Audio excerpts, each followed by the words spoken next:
We've got 8 cornerbacks the Rams could trade for, and also the 3 best Rams heading into the 2025 season. We'll also talk some Devontae Adams. That's coming up next on Locked On Rams.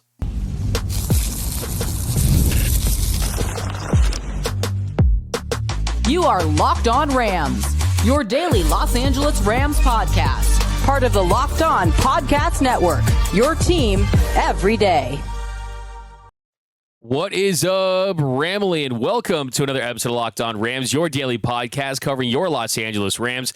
Free and available wherever you get your podcast. Locked On Rams, part of Locked On Podcast Network, your team every day. We're also available over on YouTube, so if you haven't yet, do me a huge favor. Hit the subscribe button, hit the notification bell, hit the like button. Past 17,000, trying to get to 18,000 subscribers. And let me know, what do you think the Rams should do at the cornerback position? Who do you want to see them trade for? Do they need to make a trade? I want all your Rams takes. We're going to start a weekly mailbag episode this week. So drop those comments, put hashtag Ramily, and we'll include them on a future episode down below. I'll be looking today and this week.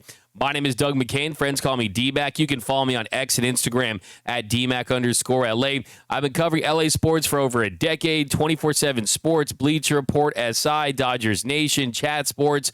I also do NFL radio for Westwood One. Today I'm flying solo, the People's Champ, Mr. Travis Rogers. He's out today. We'll be back tomorrow, but we've got a jam-packed show. We're talking about the 3 best Rams heading into the season according to PFF. We'll talk some Devontae Adams. But we're going to start today with the cornerback position, a position that the Rams certainly need to address. Yes, you do have some talent internally. Darius Williams, Akella Witherspoon, Kobe Durant, those are all fine players, but do they need to upgrade the position heading into the 2025 season if they want to try to solidify this secondary and really give themselves the best chance to make it back and win the Super Bowl? I would say, yeah, if you're all in, cornerback is a position that you can certainly upgrade. So we got 8 cornerbacks. I think you can guess one of them. 8 quarterbacks the Rams could trade for. We're not going to start with Jalen Ramsey. We're going to start with Greg Newsome. So Greg Newsome on the Cleveland Browns, he's in the last year of his rookie deal.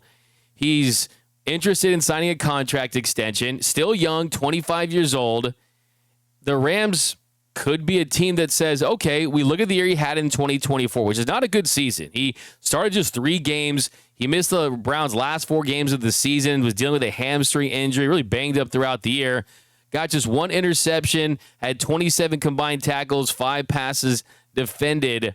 Before that, though, in 2023, had 2 interceptions and 14 passes defended. He has just shown flashes. Now, if you look at his PFF grades for last season, like I said, it was not a good year. 25 solos, 1 pick, 2 pressures. He allowed 31 receptions. His coverage grade was a 54. That was 163 out of 222. Run defense wasn't great. His overall grade was 52.2, which was 177 out of 222 cornerback. So definitely doesn't blow your mind. It doesn't blow your mind. You don't love that. But on the same token, he has shown some promise in years past. And certainly this is a Rams organization that definitely feels like they can unlock guys. They can get the best out of guys. They can optimize guys. So maybe Greg Newsome is someone that they think possibly has the potential to do just that. And I think if you're the Rams too, just overall, you are not in the best position to kind of go after guys that are those superstars based on kind of what's available on the market. But like I said, in 2023, he had an overall grade of 69.6, and his coverage grade was 74.6, which was 37. So he has shown some promise. He's really been anywhere from a top 30 to 40 corner that has potential. So I don't love the idea of Greg Newsome, but he's certainly an option based on his availability. Then let's talk Jair Alexander. So Jair Alexander, this is a name, right? This is a name for sure. He's older than Newsome. He's 28, and he's someone that has played like a star throughout his career. He's a 2-time Pro Bowler, has 12 picks, 70 career passes defended, 287 combined tackles. He's played in just 14 games over the last 2 seasons, dealing with injuries. He's also been suspended. And you would also have to take on around $17 million in 2025 cap space. But with Alexander, it is a lot more upside. It is a guy that is known in this league, a guy that I think if he did have a change of scenery and he joined a team that was a Super Bowl contender, it could get interesting really quickly. His overall grade last year was 75.2, which was 25th in the NFL. His coverage grade was 78.3 per PFF, and that was 16 out of 222. But this is someone that we've seen throughout his career have some really high highs. And a couple years ago, he was a top 10 cornerback and really a top 5 cover corner in the league. 2022, 2021. I mean, this is someone who has been a really, really solid to great cornerback throughout his career. You don't love the injuries. I mean, you saw what happened with Trey White. You bring in an injured guy. Of course, he's not coming off an Achilles or anything like that, and he still is relatively young. But it's a name. If you want to make a splashy name, if you can't get one of the guys we're going to talk about on this list later, that could be kind of the next big splash. And then how about Amik Robertson from the Detroit Lions? So there's no smoke out there that he is the guy that is going to be moved by the Lions. But what we always say on this show, don't watch what they say. Don't listen to what they say. Watch what they do. What the Lions have done is they did pick up 2 free agents that are cornerbacks. So they picked up 2 quarterbacks in free agency, and Avonte Maddox and DJ Reed. And now you're looking at a cornerback room that you're going to have to pay. And they've already committed to those guys. And Robertson, he's in the final year of his deal. And he's someone that really has picked it up in his career over the last 2 seasons.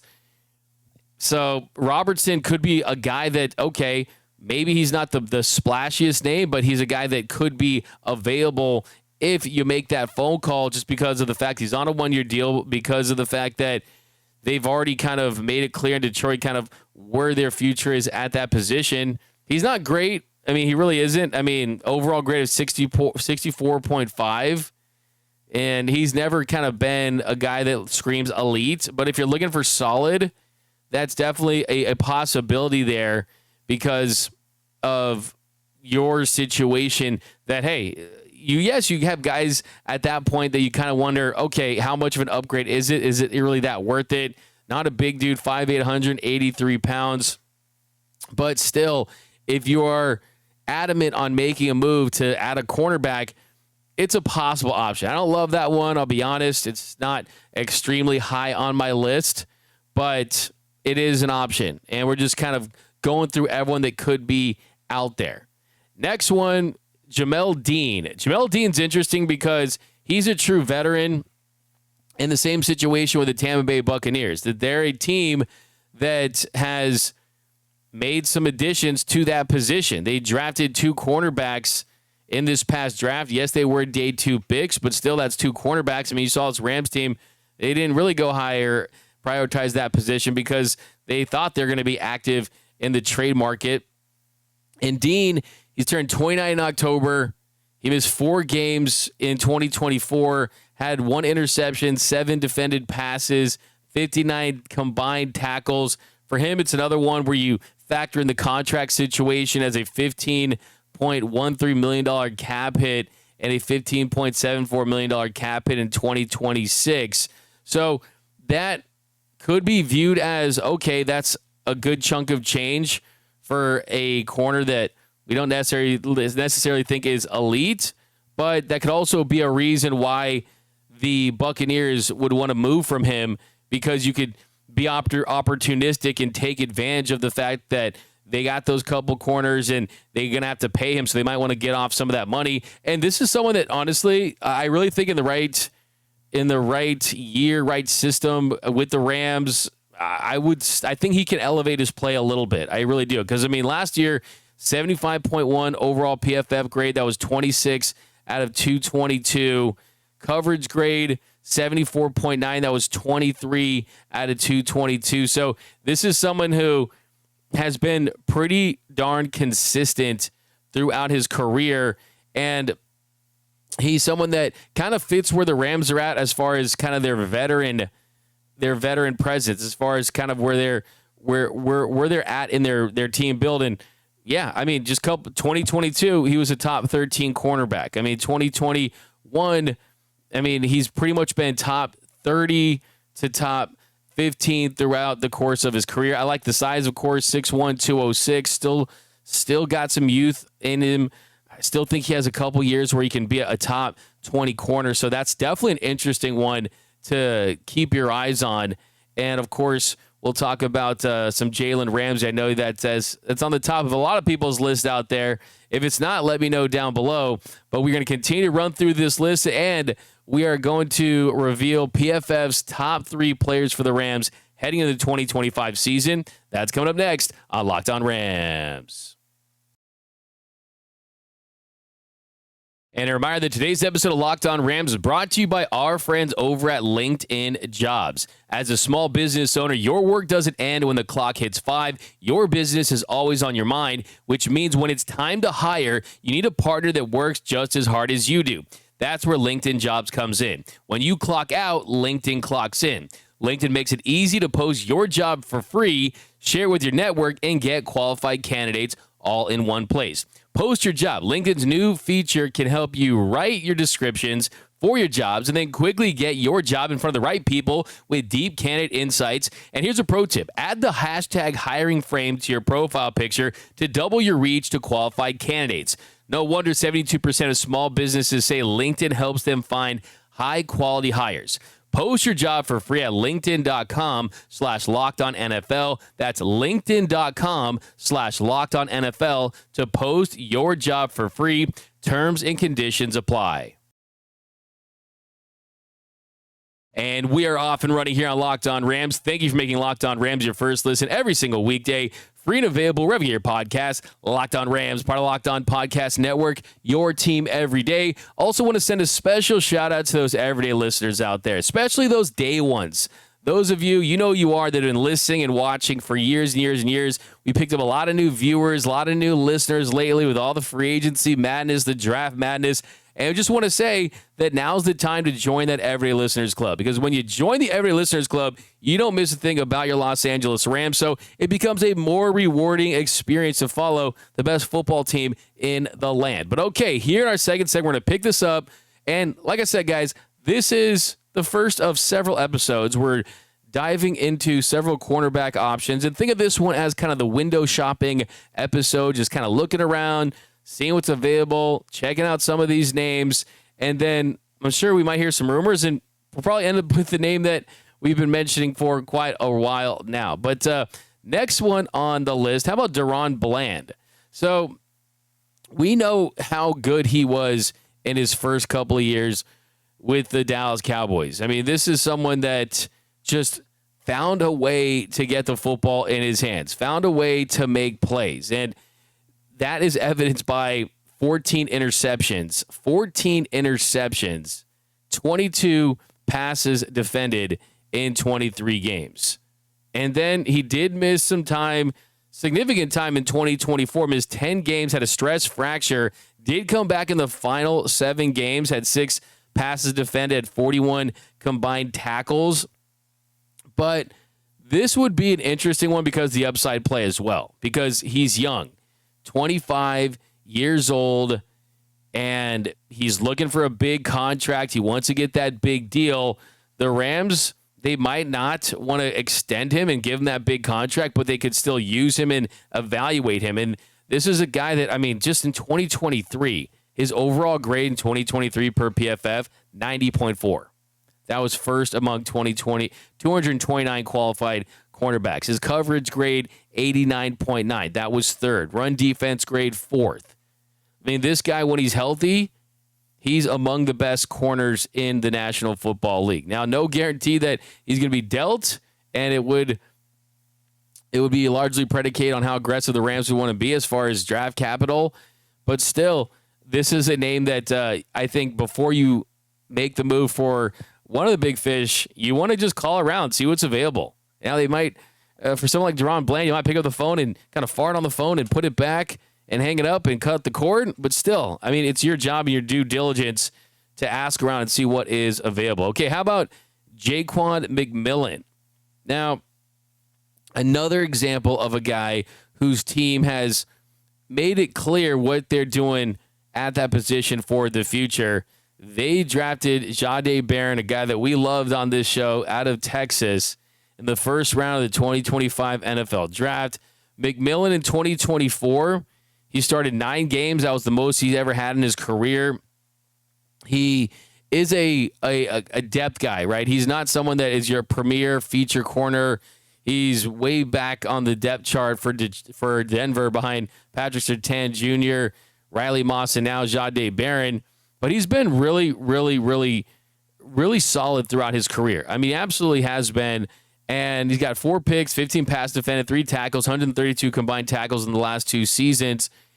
And he could be someone that, hey, if you just want to kind of improve the position on the margins, you go after because he's available. Like I said, he's kind of like a 60 overall grade cornerback, 60 overall grade coverage corner. I don't think he moves the needle per se, but if you're looking to add some depth with a little bit of upside, he's certainly a name that you could consider just to have on your radar. Then how about Jalen Watson? So Jalen Watson, KC Chiefs. Let's kind of do a rewind where the Chiefs are at.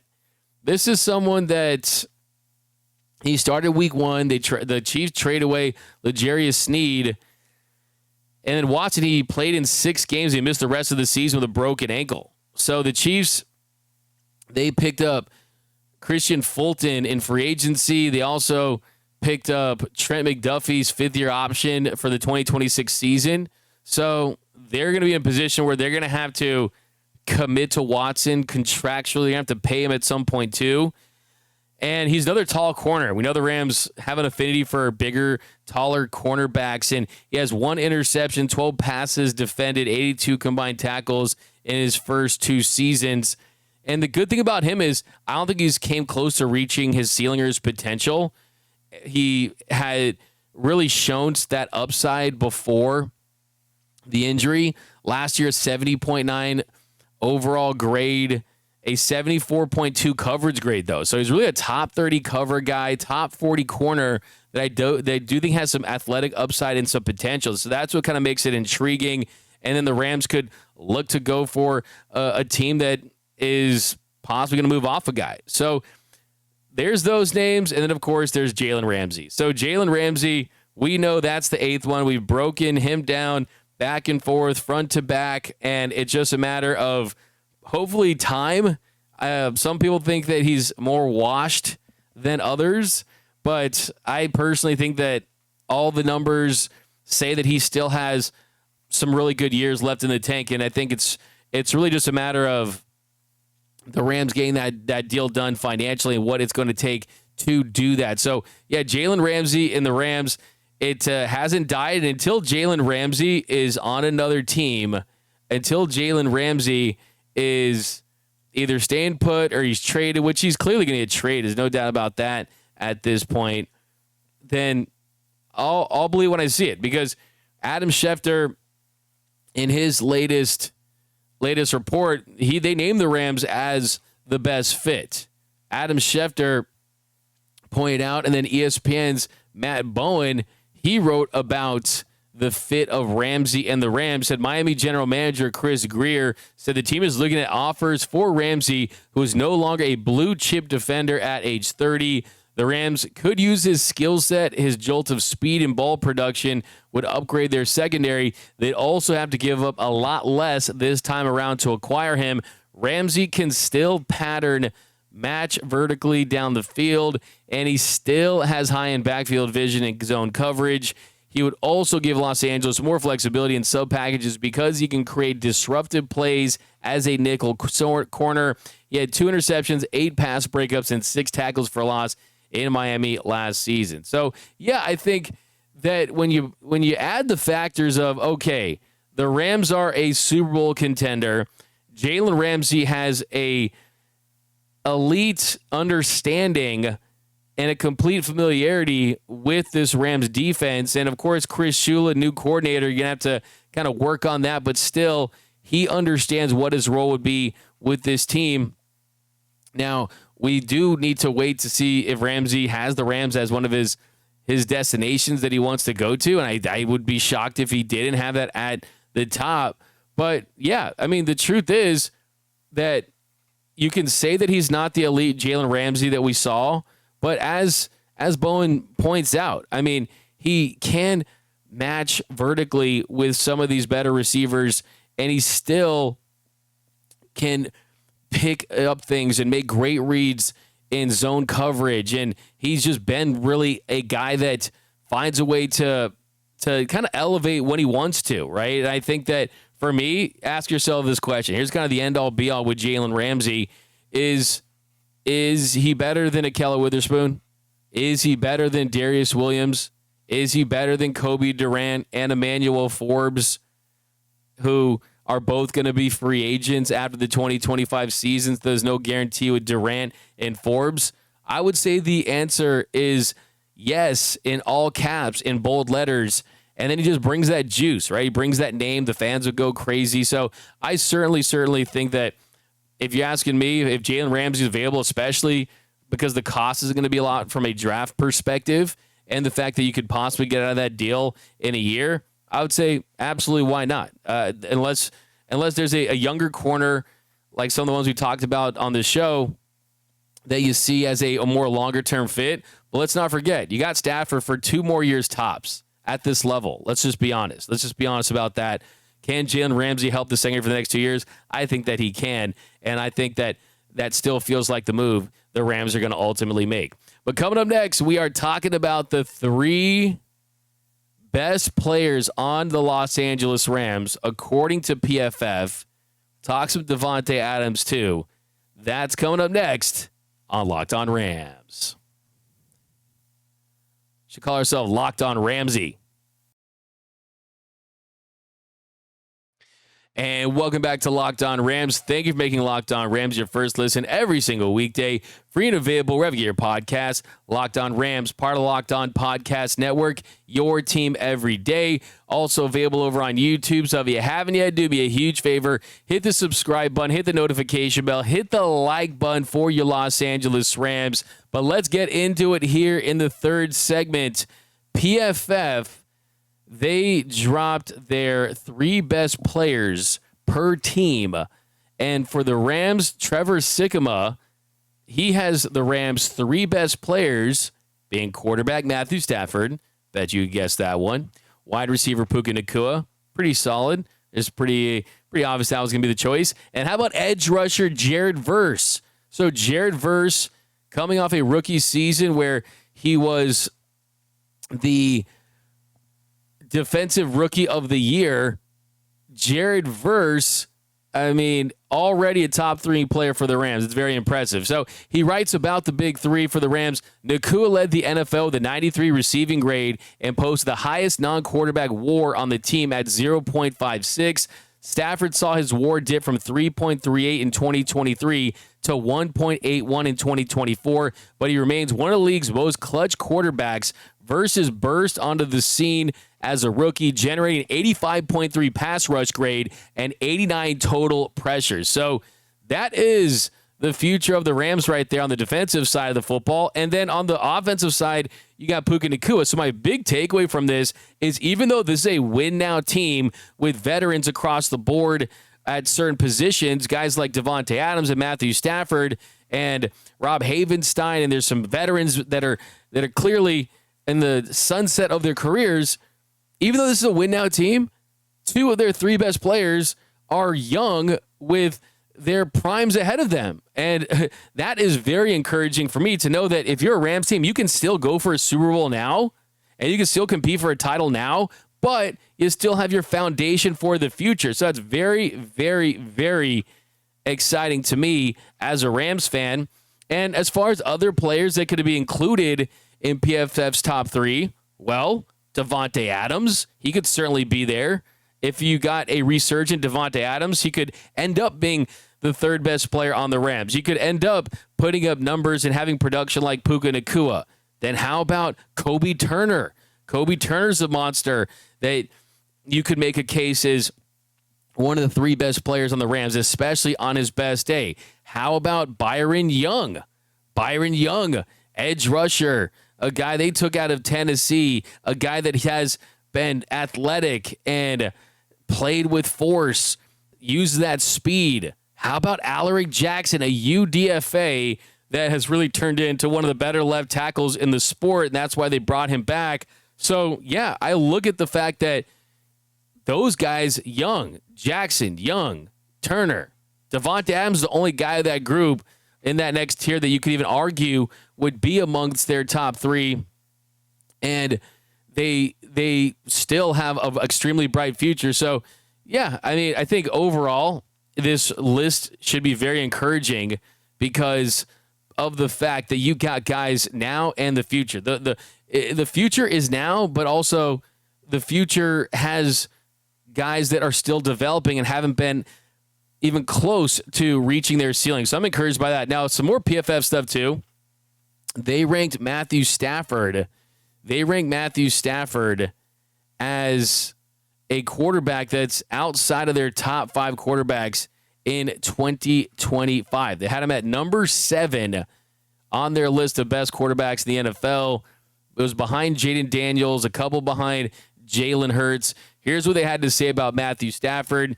Says, Stafford isn't coming off his best season. His 74.7 overall grade in 2024 reflects that, but what keeps him in this upper tier is his complete command of the Rams offense. Despite playing behind a shaky offensive line and losing multiple top weapons to injury, he was still a drive away from knocking off the eventual Super Bowl champions in the divisional round. When Stafford is locked in, he is as good as anyone in football. Look, it feels like this guy watches the show, because that's what I always say about Matthew Stafford is, yes, he's not going to play like a top 5 quarterback every single snap, every quarter, every game throughout an entire season. No, but when he is at his best, when it's vintage Stafford, when he's all the way locked in, he still is a thrower of the football that takes a backseat to absolutely no one.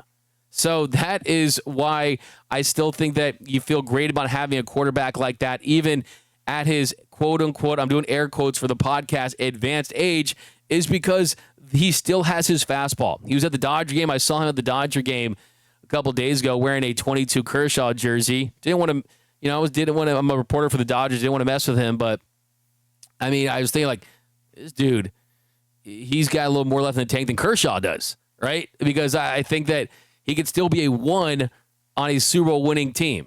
I don't think Kershaw is a 1 on a World Series winning team, right? I mean, no one would argue that. So I like that where Stafford's at. As far as who is other in the top 5, Patrick Mahomes, they had as number 1. Joe Burrow, surprisingly, thought Burrow would be behind these next 2 guys, but they have Burrow as number 2, Lamar Jackson at number 3, and Josh Allen at 4.